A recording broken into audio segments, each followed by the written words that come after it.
आत्मज्ञान जीवन का परम लक्ष्य। जीवन एक अनमोल उपहार है। यह एक यात्रा है, एक खोज है। इस यात्रा का अंतिम पड़ाव है आत्मज्ञान। आत्मज्ञान का अर्थ है स्वयं को जानना, अपनी वास्तविक प्रकृति को समझना। यह एक ऐसी अवस्था है जहां अज्ञान का अंधकार छंट जाता है और ज्ञान का प्रकाश फैल जाता है। हम सभी सुख और शांति की तलाश में हैं, पर यह सुख और शांति हमें बाहरी चीजों में नहीं मिलेगी।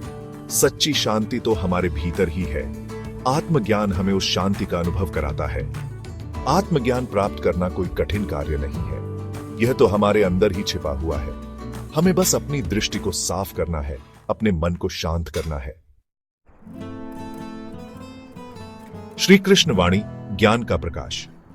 भगवान श्री कृष्ण गीता में अर्जुन को ज्ञान का उपदेश देते हुए कहते हैं, अर्थात हे अर्जुन, अब मैं तुम्हें संपूर्ण ज्ञान और विज्ञान का रहस्य बताऊंगा, जिसे जान लेने के बाद और कुछ जानने के लिए शेष नहीं रहता। यह श्लोक हमें ज्ञान के महत्व को समझाता है। यह ज्ञान हमें अज्ञान के अंधकार से मुक्ति दिलाता है और हमें सत्य का बोध कराता है।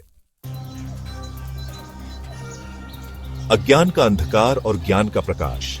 कल्पना कीजिए, आप एक अंधेरे कमरे में हैं। आपको कुछ दिखाई नहीं दे रहा है। आप भयभीत हैं, अनिश्चित हैं। फिर अचानक कोई रोशनी जला देता है।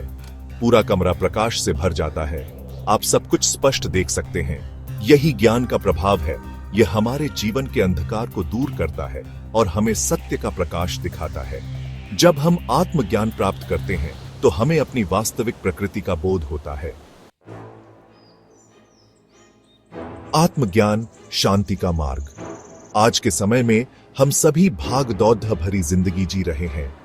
हमारे पास सब कुछ है, फिर भी हम शांत नहीं हैं। इसका कारण है अज्ञान। हम भौतिक सुखों के पीछे भागते रहते हैं, लेकिन सच्चा सुख हमें आत्मज्ञान से ही मिलता है।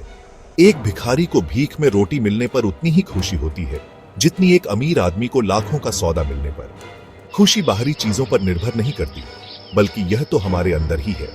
ध्यान और आत्मचिंतन से हम अपने अंदर की शांति को पा सकते हैं। ध्यान और योग आत्मज्ञान के मार्ग पर चलने में हमारी मदद करते हैं। ये हमें अपने मन को शांत करना सिखाते हैं, जिससे हम अपने अंदर छिपे ज्ञान को पहचान सकें। अंतःकरण की आवाज सुने। गीता का यह श्लोक हमें आत्मज्ञान के महत्व को समझाता है।